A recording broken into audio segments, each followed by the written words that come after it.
Halo semuanya, kembali lagi bersama saya Johan di Juna Trading ID. Jadi pada kesempatan video kali ini, ya saya akan bahas kembali untuk update dari pergerakan GBP USD. Setelah seharian lebih saya nge-update ya, dari kemarin saya nge-update untuk pergerakan GBP USD ini. Hari ini saya akan update kembali untuk pergerakannya. Dan kalau kita perhatikan GBP USD ini hari ini berhasil bertahan ya, atau masih bertahan di atas demand areanya ya. Ini kan demand area pada level harga 32.127 sampai dengan 378 ya, betul. Demand area ini ya saya ambil ya, jadi kita sama-sama tahu ya dari mana kenapa harga itu bisa bertahan di sini. Jadi pada demand area ini kita ambil di sini ya. Oke, patokan saya ini, kalau kita perhatikan ya, dari kenaikan yang ini, dari kenaikan yang ini kan dia turun kan, kemudian dia naik ya kan, di sini dia sideways, lalu ya drop. Oke. Nah, dari kenaikan ini kalau kita perhatikan di sini itu ada yang namanya order block. Nah, ini yang sering saya sebut sebagai order block atau demand dan supply area. Kenapa terjadi order block? Ya, ini karena biasanya di dalam suatu pasar itu ya, ketika harga naik itu selalu ditawar oleh si seller. Jadi ketika buyer mau naikin harga, si sellernya nolak gitu. Makanya terjadilah order block. Nah, si seller ini tadinya mau nurunin harga nih ceritanya kok candle yang ini. Karena dia mau nurunin harga ya, maka dia coba untuk menekan si harga GBP USD ini untuk ke bawah lagi. Dan ternyata si buyer ini menolak untuk turun lagi harganya, karena kalau yang kita perhatikan ya, memang area sini adalah area yang cukup kuat untuk si GBP USD sendiri. Dan kalau kita lihat di sini ya,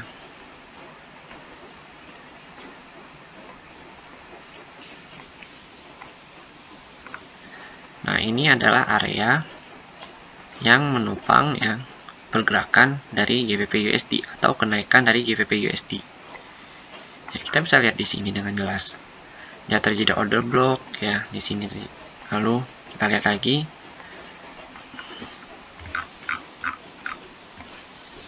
Ketika ada turun yang ini ya, ketika ada turun, dia itu nggak langsung turun, melainkan dia tertahan dulu di area sini, yang menandakan bahwa area sini ada area buyer yang kuat ya, atau area buyer yang cukup kuat di daerah sini. Ya, ini adalah base di sini untuk menahan sampai sini. Lalu di sini ya, ini kita hapus saja karena udah nggak kepake lagi. Ya, lalu di sini dia bentuk lagi BS1 sebelum dia naik ya kan. Sebelum dia naik dia bentuk base lagi di sini. Ya, ini kan namanya drop base ya, ini base rally ya. Nah, pada saat rally ini dia bentuk base lagi di sini. Baru setelah itu dia lanjut rally ke atas. Nah, ini namanya, kalau misalkan di dalam base ini harga itu cenderung stabil atau sideways. Ini yang kita menggunakan candle 4 jam, jadi nggak begitu kelihatan. Jadi kalau misalkan kita turunin lagi ke candle yang 1 jam, ya kita lihat lagi di sini untuk yang candle 1 jam. Kayak di sini ya. Nah, kalau kita lihat di candle 1 jam, ya harga itu cenderung sideways. Kita perhatikan yang ini, tadi ini kotaknya. Nah, pada saat terjadi order block ya, atau terjadi adanya perlawanan dari si seller ya, harga itu akan cenderung sideways. Nah, pada saat sideways ini ya terbentuknya yang namanya base. Ya, harga itu berkonsolidasi sideways. Jadi nggak naik, nggak turun. Harga itu bergerak di situ-situ aja. Nah, base-nya ini kita jadikan acuan ya sebagai supply dan demand area. Jadi pada saat misalkan harga rally dia sideways ya, lalu harga menembus ke atas, berarti di sini yang menang itu adalah buyer. Tapi kalau misalkan harga lagi drop ya atau turun, lalu terbentuk base ya, terbentuk base begini, Lalu ketika harga drop lagi ke bawah, di sini yang menang itu adalah seller. Karena seller inilah yang berkuasa terhadap harga saat ini. Berarti daerah ini adalah daerah supply. Jadi ketika harga naik lagi nanti, ya ketika harga naik lagi, harga itu akan cenderung di reject di area sini, di area supply-nya. Ya, harga itu akan cenderung di reject di area supply. Sama halnya dengan yang ini. Jadi ketika harga turun lagi ke bawah, ya ketika harga turun lagi ke bawah, harga itu akan cenderung terreject di area demand-nya. Nah, kalau dia nembus ke atas itu namanya demand. Tapi kalau dia nembus ke bawah itu namanya supply. Nah, harga itu akan cenderung terreject di area demand, lalu naik lagi ke atas. Nah, ini yang namanya retracement. Retracement itu adalah yang ini. Dia koreksi secara teknikal, bukan reversal. Jadi kalau reversal itu adalah dia turun ya, lalu dia sideways, oke, lalu dia naik lagi lebih tinggi. Nah, ini namanya reversal, dia terbentuk base dulu ya, ini namanya demand area.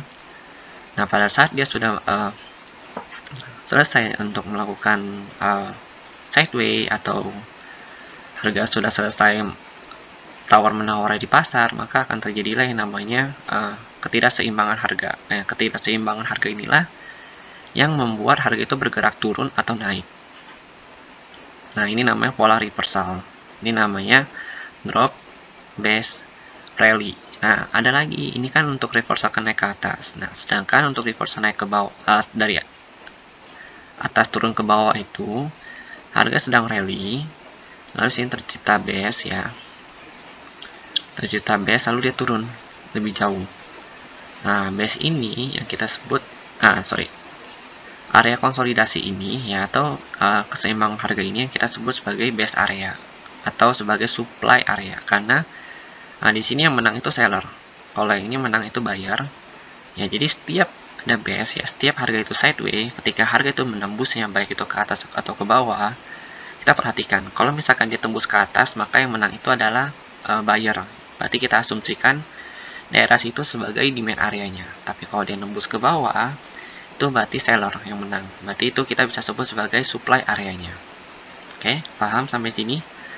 Dan kita lanjut lagi untuk analisanya ya. Karena kenapa saya jelaskan begitu ya? Kalau saya perhatikan memang masih ada cukup banyak yang bingung ya terhadap area-area ini. Makanya saya coba untuk menjelaskan kembali. Selalu saya ingatkan juga bahwa ini adalah konsep base trading atau mengandalkan supply dan demand area untuk melakukan aktivitas trading. Karena saya itu base-nya itu adalah base trader ya, atau base trading. Makanya saya selalu mengandalkan base and demand area ini untuk melakukan open posisi. Nah, kita tahu nih di sini itu ada supply dan demand area daerah sini. Tapi kalau di sini kita sebutnya sebagai demand area. Kenapa? Karena pada saat harga konsolidasi, ya pada saat harga konsolidasi, dia itu nembusnya ke atas. Makanya di sini yang menang itu adalah buyer. Nah, ini namanya demand area. Kalian perhatikan, ketika harga kembali ke area ini, ya, ini kan dia turun ya. Ketika harga kembali ke area sini, dia itu langsung naik lagi ke atas. Nah, naik ke atas inilah yang kita sebut sebagai retracement. Penurunan ini yang kita sebut sebagai retracement. Ini yang ini nih. Nah, ini namanya retracement. Retracement itu sebenarnya bukan area demand atau supply, itu adalah sebutan untuk koreksi secara teknikal. Jadi secara teknikal itu ketika harga lagi rally atau harga lagi drop ya, itu akan terjadi retracement atau koreksi dulu. Jadi harga itu nggak akan naik terus-terusan ataupun turun terus-terusan, melainkan pasti ada koreksi untuk naik atau turunnya. Nah, itulah yang kita sebut sebagai retracement atau koreksi secara teknikal untuk melanjutkan tren yang ada. Kita lanjut lagi. Oke, kita di sini kita lanjut, kita perhatikan. Kalau di sini kita lihat ya, harga itu cenderung tertahan di area sini. 32.127 sampai 32.378. Nah, kalian perhatikan di sini. Ketika harga sudah menyentuh area sini ya, ini kan dia sideways ya, ini dia sideways. Kalau kalian perhatikan ini dia sideways ya, dia naik kena yang area supply ini ya di 32.865 sampai 32.994, dia langsung turun lagi ke bawah. Nah, dia sentuh lagi nih area 32127 sampai 32378. Nah, area inilah ketika harga menyentuhnya, karena di sini kita sudah tahu area buyer ya, area buyer di sini ketika harga menembus, maka kita bisa open posisi di sini. Oke, kita bisa open posisi karena kita tahu nih, kita bisa open buy di sini karena ini area buyer. Ketika stop lossnya di mana? Kalau misalkan kalian menanyakan tentang stop loss ya, kalian bisa taruh stop lossnya itu di area sini, di area candle sebelum breakout ya, atau kalian mau paling amannya itu ya, kalian bisa tarik jauh stop lossnya itu ada di luar base areanya. Sama halnya seperti ini, kalian misalkan kalian open di area sini, kalian tungguin nih harga sampai di sini lagi, lalu kalian open. Stop lossnya kalian taruh di luar area ini, area di luar area supply. Jadi sebenarnya mapping saya itu sudah saya petakan semuanya. Jadi kalau mau entry ya pastikan selalu menggunakan stop loss. Jadi saya tidak pernah menyuruh kalian entry tanpa menggunakan stop loss sama sekali. Ya, dari awal saya buat channel ini, saya selalu mengingatkan kepada kalian harus menggunakan stop loss. Kenapa? Karena kita nggak tahu nih di market itu nantinya seperti apa. Bisa aja ketika kita sebelum entry memang market akan normal ya, akan normally aman gitu kan. Tapi ketika kita entry ya kita nggak tahu nih, misalkan mendadak ada news ataupun ada tekanan global lainnya ya kan, itu market itu bisa bergerak mungkin kacau ya, atau nggak sesuai dengan trading plan kita gitu, atau mapping kita yang udah kita buat. Maka penting sekali ya kita untuk melindungi equity kita ketika kita melakukan aktivitas trading. Terutama jika kalian trading XAUUSD ya atau gold ya, itu sangat penting sekali untuk menggunakan stop loss karena si XAUUSD ini pergerakannya sangat-sangat volatil dan sangat membutuhkan margin yang besar. Oke, kalau saya perhatikan di sini untuk GBP USD ya, dia memang sedang ingin melakukan kenaikan karena secara ya, kalau kita buka time frame daily, daily-nya, dia itu sudah turun cukup banyak. Dan saat ini dia masih bertahan di area ini. Kalian perhatikan, ini adalah daerah trend line-nya dia, downtrend channeling. Jadi ini adalah channeling. Channeling ini dimanfaatkan oleh harga untuk memantulkan pergerakannya, tapi dia fokusnya untuk itu tetap turun. Nah, ini namanya primary trend ya, ini namanya primary trend. Lalu yang kecil-kecil ini nih di dalamnya ini namanya secondary trend ya. Ini namanya tren kedua. Jadi ini tren utama, ini tren kedua. Tren keduanya itu dia ada naik ya, ada turun, ada naik, ada turun, ada naik. Tapi tetap dia mengikuti tren utamanya dia, yaitu downtrend. Oke. Ya, jadi kalian udah cukup paham ya di sini ya. Nah, kita perhatikan kembali. Harga itu masih bertahan di area 32127 sampai 32378. Oke. Selama harga belum berada atau belum jatuh ya ke luar kotak ini, itu artinya harga itu masih topang di area demand yang ini, yang menandakan bahwa area demand ini masih cukup kuat untuk menopang penurunan harga. Tapi kalau misalkan besok dia turun lagi ke sini, maka ada kemungkinan besar dia akan melakukan uji coba di area sini 31.548 sampai dengan 31.860. Lalu untuk tarik kenaikannya itu tetap ada di 33.692. Jadi kalau saya perhatikan, saya memang masih fokus untuk buy di GBP USD ini ya. Tapi kalau saya itu masih swing juga di daerah sini ya, di daerah sini saya opennya nggak gede-gede banget, lot kecil aja, micro lot ya, seperti 0,02, 0,01, karena memang saya ingin trading swing santai di GBP USD ini. Stop lossnya itu kalau misalkan kalian bertanya tentang stop loss ya, maka sebenarnya stop loss yang paling ideal itu ada di sini. Ini yang paling ideal di 31.058 ya, atau kalian mau turunin dikit lagi di 30.000 ya, 30.900-an, 977. Itu stop loss paling ideal untuk si GBP USD. kalau misalkan kalian ingin melakukan swing dengan micro lot. Saya kalau untuk swing di GBP USD saat ini sedang menggunakan micro lot aja ya, jadi emang biar santai juga untuk swingnya dan bisa average ya. Oke, jadi mungkin saat ini segini dulu update saya untuk GBP USD ini. Dan kalau saya perhatikan memang si GBP USD ini memang masih cenderung untuk downtrend karena masih belum bisa ada tanda-tanda kenaikan sama sekali hingga saat ini. Jadi lebih baik kalau misalkan kalian mau melakukan intraday trading ya. Kalau kalian mau melakukan intraday trading, kalian bisa memanfaatkan area-area base ini ya, di 32.032.994 dan juga 32.127 sampai dengan 32.378. Lalu kalau misalkan kalian ingin menggunakan time frame lebih kecil ya, kalau kalian perhatikan di sini di time frame 1 jam dan 30 menit, di sini kalian akan menemukan yang namanya base lagi. Nah, di sini ada base. Base area ini juga bisa kalian jadiin patokan nih untuk melakukan aktivitas trading yang di 30 menit. Kalian perhatikan, ketika harga nggak bisa menembus ini, ya ini kan terjadi order block nih. Candle merah, candle hijau, lalu dimakan candle merah. Nah, ini yang namakan order block. Makanya, setiap harga mengenai area order block ini, atau setiap area, harga mengenai area ini, ya ini, dia itu cenderung reject. Karena sini juga ada rejection di sini.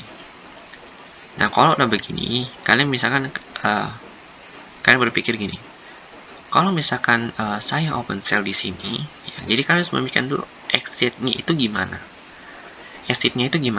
ya. Jadi sebelum kalian masuk ke dalam pasar, kalian harus memikirkan terlebih dahulu cara keluar dari pasar itu bagaimana. Karena kesalahan trader pemula, ya, rata-rata itu adalah mereka udah masuk ke dalam pasar, tapi mereka nggak tahu cara keluar dari pasar tersebut. Makanya terjadi namanya floating loss hingga mungkin ratusan juta atau jutaan ya, tergantung dari modal kita ya. Jadi emang kerjaan kita nanti ujung-ujungnya akan top up terus. Kenapa? Karena kita nggak memikirkan strategi bagaimana cara exit dari pasar ketika kita melakukan entry. Nanti untuk video cara entry exit dari pasar itu akan saya buatkan video sendiri. Jadi untuk video yang ini ya akan saya fokuskan ke analisa GBP USD aja. Ya kalau begini kalian bisa open sell ya dengan target kalian di bawah ini. Ya stop loss kalian tetap ya. Pokoknya kalau kalian mengikuti mapping saya, stop loss tetap bisa kalian ambil dari candle rejection ya. Di ujung shadow ini sebelum dia melakukan breakout atau dia melakukan reject, atau kalian bisa taruh di luar base-nya. Ini kalau misalkan kalian masih kurang paham, kalian bisa komen aja di kolom komentar, atau bisa mengikuti channel Telegram Juna Trading ID ya, karena di situ nanti akan saya coba share untuk mappingnya ya. Karena kan kita trading itu kita butuh mapping. Sama seperti kita pergi jalan-jalan ya. Misalnya kita mau keliling kota Jakarta, ataupun kita mau keliling dari Jakarta ke Bandung dan Surabaya, pasti kita kan nggak tahu jalan ya. Karena kita nggak tahu jalan, maka kita butuh yang namanya Google Maps. Sama halnya dengan di market. Kita nggak tahu nih apa yang akan terjadi di market, arahnya mau kemana, maka itu ya itu namanya pentingnya mapping sebelum kita melakukan aktivitas trading. Oke? Jadi sekian dulu dan terima kasih telah menonton video dari Juna Trading ID, dan sampai jumpa pada video berikutnya.